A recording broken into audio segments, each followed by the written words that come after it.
Russia, Ukraine யுத்தம் வருட கணக்குல நடந்தாலும், முக்கியமான இலக்குகள கைப்பற்றும்போது, அப்படியே என்டையரா சூழ்நிலையே மாறி போயிரும். ஐரோப்பா அப்படியே நடுங்கி காய்ச்சல் வந்துரும். வெளில சொல்ல மாட்டான். அமெரிக்கா பையன், "ஐய்யய்ய! இவனுக்கு பேக்கப் குடுத்து ஒரு பிரயோஜனமும் இல்லையாட்டிக்கேன்னு" தலையில அடிச்சுக்குவான். அவனும் வெளில காட்டிக்க மாட்டான். அந்த மாரி சம்பவங்கள் ஒவ்வொரு ஏரியாவ கைப்பற்றும்போது வரும்.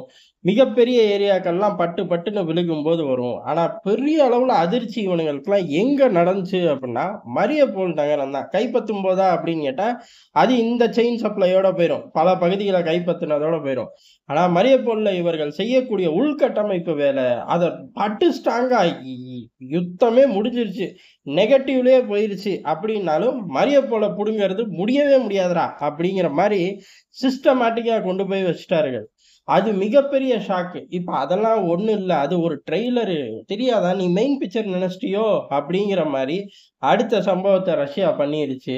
என்ன அப்டின்னா, லுகான்ஸ்க் பகுதிய நாங்க முற்றிலும் புடிச்சுட்டோம் அப்படின்னு அறிவிச்சுட்டார்கள். சரி ரைட்டு அப்படின்னு போச்சு. நாங்க மீட்போம். இல்ல, இல்ல அவன் பிடிக்கல. எங்க ஆட்கள் இருக்கான் இன்னமும் தெரியுமா? அப்படின்னு ஜெலன்ஸ்கி சொல்றக்கு தயாராகறக்குள்ள அடுத்தவரைய தூக்கி வீசி புடுச்சு ரஷ்யா.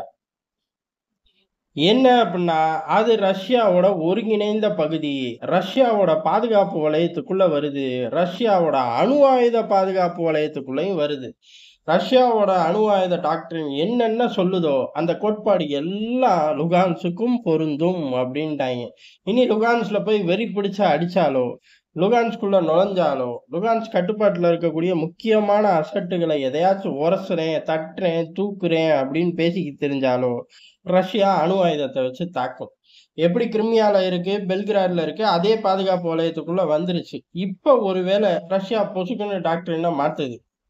60 ஆளில்லா விமானத்த வச்சு தாக்கி புட்டாய்ங்க. எங்கனால தடுக்க முடியல அப்படின்னா, நாங்க பதிலுக்கு நியூக்ளியர வச்சு தாக்குவோம் அப்படின்னு டாக்டரின மாத்திட்டான் அப்படின்னா, முடிஞ்சு போச்சு. லுகான்ஸ்குள்ள வெடிச்சதுக்கு அணு ஆயுதத்த வாங்கி தான் ஆகணும். அது என்ன பொக்கையாடா வாங்கி வச்சு ஜம்முன்னு வேடிக்கை பார்க்கறக்கு? இது முழுக்க முழுக்க ரஷ்யா ஒவ்வொரு பகுதியையும் இந்த அணு ஆயுதக்குள்ள கொண்டு வர்றது. ஏறக்குறைய ரஷ்யா அணு ஆயுத ஜோனுக்குள்ள கொண்டு வர்றது. இனிமே அந்த பகுதிய நெனச்சு பாத்துறாத, கனவு கூட கண்றாத, போதுமா? அப்படிங்கிற மாரி தான். பேச்சுவார்த்தையில வந்து கையெழுத்து போடு, போடாம போ, எனக்கு கவல கிடையாது.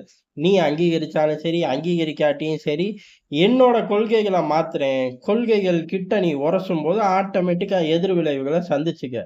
ரஷ்யா அணு ஆயுதத்த தூக்கிட்டு போய் போட்டுருச்சு. பதிலுக்கு எல்லா நாடுகள்ட்டயும் இருக்குங்கிறது எந்த அளவு உண்மையோ, உக்ரைனுக்காக ரஷ்யாக்குள்ள போய் அணு ஆயுதத்த தூக்கி சத்தியமா போட மாட்டாய்ங்க. வேணும்னா ரகசியமா அணு ஆயுதத்த உக்ரைனுக்கு தர வாய்ப்பு இருக்கே ஒழிய, தூக்கிட்டு போய் போட வாய்ப்பில்ல. தந்தா தந்தவன் மேல நான் போடுவேன் அப்படின்னு ரஷ்யா ஆரம்பிச்சுச்சு அப்படின்னா, தரவே மாட்டாய்ங்க. இல்ல, இல்ல. இதையும் மீறி தருவாய்ங்க அப்டின்னா, தர்றதுக்கு வாய்ப்பு இருக்கு. வாய்ப்பே இல்லேங்கிறக்கு உலகத்துல எதுவும் கிடையாது அப்டிங்கிறது தான். யுத்த களங்கள்ல எல்லாத்துக்கும் வாய்ப்பு இருக்கு. இல்லேங்கிறக்கு தான் இல்ல. அது கடைசில முடிவு வரையும் அந்த வார்த்தைய தூக்கி உள்ள வச்சுட்டாய்ங்க. முடிவே இல்லடா யுத்தங்களுக்கு அப்டிங்கிற மாரி தான் போய்க்கிட்டே இருக்கு. 2ஆம் உலகப் போர் ஏன் நின்னுச்சு? நான் நிறுத்தினேன் அப்படின்னு 2 குரல் கேட்கும். ரஷ்யா கிட்ட இருந்து 1, அமெரிக்கா கிட்ட இருந்து 1. 2 குரல் கேட்டவுடனே உலகம் தெறிச்சு ஓடி போயிரும். ஏன் அப்படின்னா 2 பேரும் ஸ்டாண்ட் எடு. என் சைடு நில்லு, என் சைடு நில்லும்பான். இதுல 2 சைடு பிரிஞ்சு நிக்கலான்னு பார்த்தா, அன்னைக்கு அடி வாங்குன ஜப்பான், அமெரிக்கா பின்னாடி போய் நிக்க முடியும்? ஜெர்மனி ஐரோப்பாலயே இருக்க முடியாது. ஏதாச்சும் கடலா பார்த்து குதிச்சுட்டு போயிற வேண்டியது தான். அதனால எங்களுக்கு காது கேட்காதுப்பா, வாய் பேச முடியாதுப்பா, கண்ணுமே தெரிய மாட்டேங்குதுப்பாங்கிற மாரி ஒதுங்கி நின்றுவாய்ங்க இந்த விவகாரத்துல ஒட்டுமொத்த உலகமும். அதனால நமக்கு தெரிஞ்சு இந்த அணு ஆயுத குடைக்குள்ள இது வந்துருச்சு, அது வந்துருச்சு அப்படின்னு ரஷ்யா ஒவ்வொரு நிலப்பரப்பையும் தூக்கி குடைக்குள்ள வீசும்போது, ஆட்டோமேட்டிக்கா ஒரு பயலாலயும் அத திருப்பி எடுக்கணுங்கிற ஜோனுக்கு முடியாது. அது ஃபர்ஸ்ட் விஷயம். அத காட்டிலும் சூப்பர் விஷயம் அப்படிங்கிறது, அத பேச்சுவார்த்தையில முடிச்சுக்குவோம், கையெழுத்து போட்டுக்குவோம் அப்படின்னு பேசவே தேவையில்ல. எப்படி கிரிமியால நடந்துச்சோ, என்ன ஒண்ணு கிரிமியால ரஷ்ய படைகள் உள்ள போனோனே, ஆத்தாடி அப்படின்னு எல்லாம் ஓடுனாய்ங்க. லுகான்ஸ் ஆகட்டும், டொனட்ஸ் ஆகட்டும், கெர்சன், மரியாப்போல் போன்ற நகரங்கள் எல்லாமே 3 வருஷம் கழிச்சு உள்ள போச்சு. ஆத்தாடி முடியாதுப்பா அப்படின்னு ஓடி போயிட்டாய்ங்கன்னு தான் வரலாற்றுல பதிவாகுமே ஒழிய, இவர்கள் கிழிச்சு புட்டார்கள், ரஷ்யா பணிஞ்சிருச்சு, தோத்துருச்சு, ஆப்கான்ல அமெரிக்கா அசிங்கப்பட்ட மாரி உக்ரைன்ல 10 வருஷம் போராடி அசிங்கப்பட்டுருச்சு அப்படிலாம் எழுதவே முடியாது. கனவுல வேணா எழுதலாமே ஒழிய, நிஜத்துல எழுத முடியாது அப்படிங்கிறத நம்ம சொல்லல. ரஷ்யாவும் சொல்லல. ரஷ்யா செயல் மூலியமா காட்டிருச்சு. இப்ப அடுத்தடுத்த ஜோனுக்கு இத செய்வார்கள்.